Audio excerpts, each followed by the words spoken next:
i7 ગુજરાતનો અવાજ। નમસ્કાર દર્શક મિત્રો, i7 ન્યૂઝ ગુજરાતીની સાથે હું છું આપની સાથે પાયલ બામભણિયા। તો જોઈએ આજના મહત્વના સમાચાર।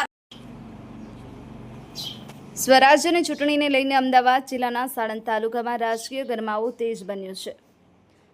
સાણંદ તાલુકાના વિરોચનનગર ખાતે ભારતીય જનતા પાર્ટી દ્વારા ભવ્ય જાહેર સભાનું આયોજન કરવામાં આવ્યું, જેમાં મોટી સંખ્યામાં કાર્યકરો અને ગ્રામજનો હાજર રહ્યા।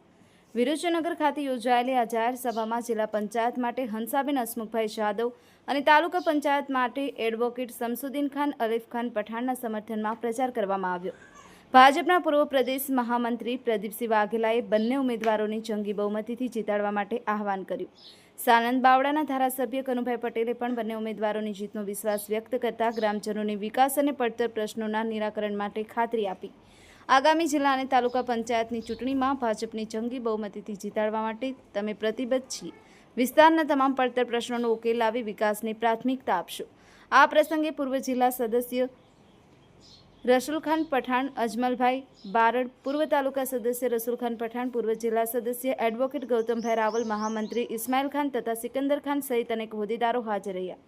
કાર્યક્રમ દરમિયાન કાર્યકરોમાં ભારે ઉત્સાહ જોવા મળ્યો અને ચૂંટણીમાં બહુમતીથી જીતાડવા માટે આહવાન કરવામાં આવ્યું। સ્વરાજ્યની ચૂંટણી પહેલા ભાજપ દ્વારા સંગઠન મજબૂત બનાવવામાં વિરોચનનગર આ જાહેર સભાનું આયોજન કરવામાં આવ્યું છે। હવે જોવાનું રહેશે કે આવનારી ચૂંટણીમાં મતદારો કઈ તરફ ઝુકાવ દર્શાવે છે। કેમેરામેન અફઝલ ખાન પઠાણ સાથે સંવાદદાતા બેલોલ મલેક, i7 ન્યૂઝ ગુજરાતી, સાણંદ।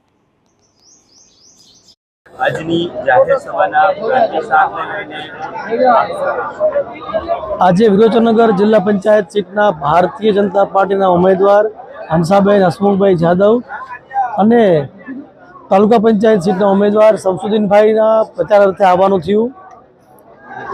જે પ્રકારે મુસ્લિમ બિરાદરોની આ મોટી સંખ્યામાં સભા આજે થઈ છે, ભારતીય જનતા પાર્ટીના તાલુકા પંચાયત સીટના ઉમેદવાર શમસુદ્દીનભાઈ અને જિલ્લા પંચાયતના ભારતીય જનતા પાર્ટીના ઉમેદવાર હંસાબેન જાદવનો વિજય નિશ્ચિત છે।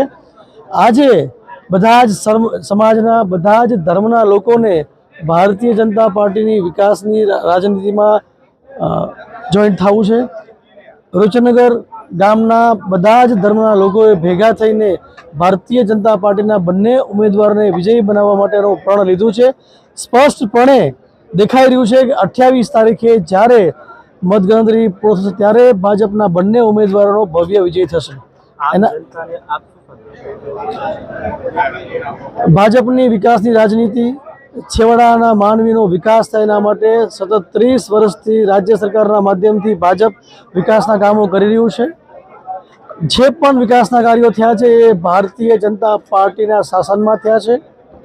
ગામની અંદર કે મોહલ્લાની અંદર નાના મોટા કોઈ કામો બાકી હશે તો એ રાજ્ય સરકાર ભારતીય જનતા પાર્ટીની છે, તો ભારતીય જનતા પાર્ટીની સરકારના માધ્યમથી જ બાકી રહેલા વિકાસના કામો પૂર્ણ કરવામાં આવવાના છે।